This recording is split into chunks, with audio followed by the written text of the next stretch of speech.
سلام و درودی به پایان با کلی مخلصان برنامه در شبکه‌های اجتماعی. فردوس خورسند تاپ خبرهای ورزشی را میگوید. آغاز میکنیم. میگویند در با اصطلاح سالن‌های اتومبیل‌های روسیه دیگر ماشین نمانده است. اگر چنین است پس این هم پای تحریمات‌های برندهای اتومبیل‌های جهانی بر ضد روسیه است که دیگر محصولات خود را به روس‌ها نمی‌دهند. با تقدیر چمپیون‌های بازی‌های زمستانه المپیکی در پکین چند نفر از روسیه به گرفتن مدال طلا دست یافتند. با این سبب از گرفتن автомاشین همچون تحفه رمزی که طی 16 سال اخیر به حکم عنعنه درآمده بود محروم شدند. فوند دستگیری المپیچیان روسیه که قبلا با چمپیون‌های بازی‌های المپی автомاشین‌های مارک‌های با اصطلاح سوپرلوکس برندهای جهانی را تحفه می‌کرد، این سال با سبب دسترس نبودن چنین автомобیل‌ها اعلام داشت که جای آن را مبلغ عوض می‌کند. یادآور می‌شویم که فوند مذکور از سال 2005 تأسیس یافته بود و از همون وقت هر کسی از هیئت منتخب روسیه در بازی‌های المپی تابستانه و زمستانه مدال طلا به دست می‌آورد، حتما از تحفه گرفتن автомобیل مارکای اخیر بهره‌ور می‌گشت. این فوند در همکاری با فوندهای خیروی میلیاردران روس از قبیل رومان ابراموویچ، الیشر اوسمانوف، پتر آون، واگید الکپروف، ولادیمیر لیسین، الک دریپاسکا تشکیل شده بود. شما خوب می‌دانید که تاجران نامبر شده که بیشتر تجارتشان در حدود اروپا است با چه روزهای سیاه روبرو شدند. شاید دانید که غالبان بازی‌های المپی توکیو 2020 مخصوصاً گیرنده‌های مدال طلا سال گذشته از دست دیمیتری مدودوف کلید автомобیل مارکای BMW X5 گرفته بودند و دارنده‌های مدال‌های نقره و برنجی توسط автомобیل‌های BMW X3 به خانه‌های خود رفتند. اکنون تحفه‌ها با کارت بانکی گذرانده می‌شود و با اطلاع شبکه مشتوی مبلغی که پیش بینی شده است برابر نرخ автомобیل نیست، بلکه با مقدار مکافات پولی دولتی است. 4 میلیون روبل برای مدال طلا، 2.5 میلیون روبل برای نقره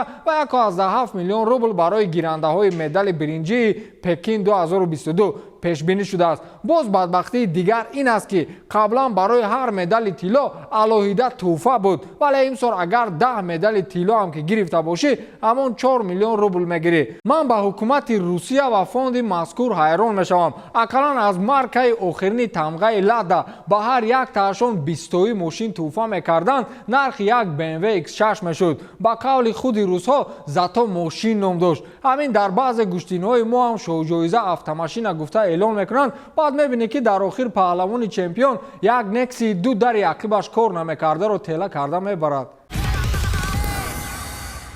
حاضر یک فوتبال باز را تعریف میکنیم، حیران نشوید، تا آخر گوش کنید و میفهمید که ارزنده است. گپ سر فوتبال باز بارسلونا لوک دیونگ میرود. میدونم که چند از شما الک خندیدید، ولی خوب گوش نمایید. این حملهگر ماه ینور یکی از نامزدهای اساسی برای ترک کردن بارسلونا بود، چون میگفتن او با سبک بازی خوی مطابق نمیشود. او ایستاد و یکی از حملهگران سرنتیجه ترین دسته گردید. روز یکشنبه که بارسلونا قریب بود مقابل لیوانت از 3 گل محروم شود، ما از همین فوتبال باز گل غلبه آور را زد. از ماه فوریه این جانب دیونگ در 4 بازی همگی 21 دقیقه اشتراک کرده است و در همین 21 دقیقه 3 گل زده است. دارید اگه فوتبال بازی که در 21 دقیقه 3 گل داشته باشد. امور دیگر این است که لوک دیونگ بعد هر 7 دقیقه پس گل زده است. حملهگر ایدئالی در کرسی احتیاطی، در این برابر او 2 گل زده اش با بارسلونا خلهای درکاری آورده است. غلبه بر مقابل لیوانت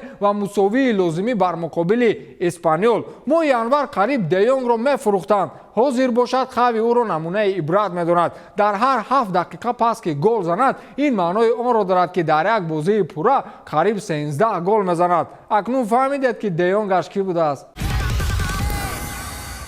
بازی‌های لیگ چمپیون‌ها باز در خود را برای ما باز می‌کنند و بعضی رقم‌ها با تغییراتشان شبهه وارد می‌سازند. مثلا شما باور دارید که بنفیکا لیورپول را شکست می‌دهد یا چلسی رئال مادرید را. من با کامبک بنفیکا اونقدر باور ندارم، ولی با آنکه که این ورزش است و کسی نمی‌داند چی می‌شود، ولی با چلسی بر این دسته اعتماد کرده می‌شود که شاید کامبک نماید. این در حال می‌شود که تو به خودت باوری داشته باشی. وقتی باوری نباشد همه چی پیش از مهلت муҳлат тамом мешавад. Томас Тухел сармураббии дастаи Челси ба камбеки дастааш он қадар эътимод надорад, вале ба шарте ки ӯ дурӯғ нагӯяд ва инро як тактикаи пеш аз бозӣ шуморад. ӯ гуфтааст ки албатта мо он қадар шонси бузург надорем ва бар замми ин натиҷаи бозӣ хеле бароямон мушкил аст. бозӣ бароямон хеле мушкил паси сар мешавад, чун мусобиқаи баланд аст, ҳарифи сарсахт дорем ва майдони бозӣ дар хонаи онҳост. шонсамон кам аст, вале меарзад ки як таҷриба намоем. таҷриба яъне ки бозӣ кардан, тамоми нерӯро истифода намудан ва аз баҳри кулли имкониятҳо гузаштан аст. ин шоми муҳиме барои мо хоҳад буд, гуфтааст Томас Тухел. шонс ҳамеша дар ҳама ҷо ҳаст. дастаҳо аз 3-0 камбек карданд. акнун Реал дастае нест ки чунин шонсро ҳам ту ба Челси туҳфа кунад, вале имшаб азоб мекашад.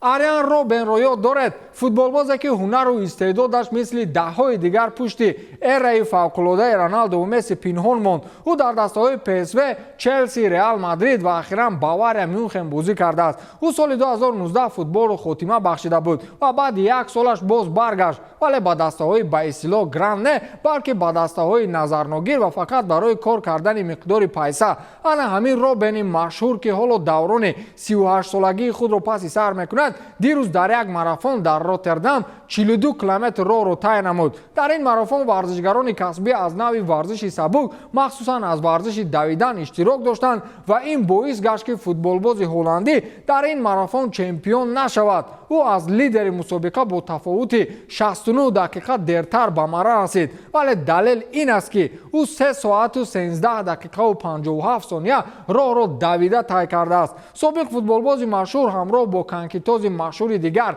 Эрбен Венемарс якҷо ба марра расиданд ва вақте аз ӯ пурсиданд ки замоне дар суръатдорӣ касе ба ту баробар набуд, чаро ин қадар дер?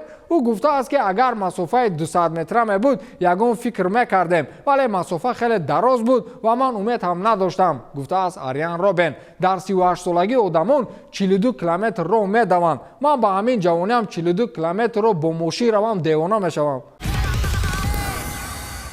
дар интихоботи президентии мамлакати Фаронса як нафар ба Карим Бензема овоз додааст. ду хетрики охири ҳоҷи мардуми Фаронсаро то ҳадде тасхир кардааст ки мехоҳанд ӯ президенти мамлакаташон бошад. ба тарафдории Карим Бензема аз коммунаи интихоботии Рубей як нафар овози худро гузоштааст. маълум нест ки ин шахс кист ва чаро ба Бензема овоз дод, вале раъи ӯро ҳангоми ташхис қабул накарданд, чун Карим Бензема номзадии худро дар қатори номзадҳои дигар барои ишғоли вазифаи президенти мамлакати Фаронса нагузошта буд. даври аввали интихоботи ин мамлакат аллакай барпо шуд ва ба ин марҳила президенти феълӣ Эммануэл Макрон ва номзади дигар Марин Ле Пен роҳ ёфтанд. агар баъди чунин тасхиркуниҳо Карим Бензема номи худро ҳамчун муддаӣ барои ишғоли вазифаи президенти Фаронса мегузошт, бовар кунед 30% овозҳоро соҳиб мешуд.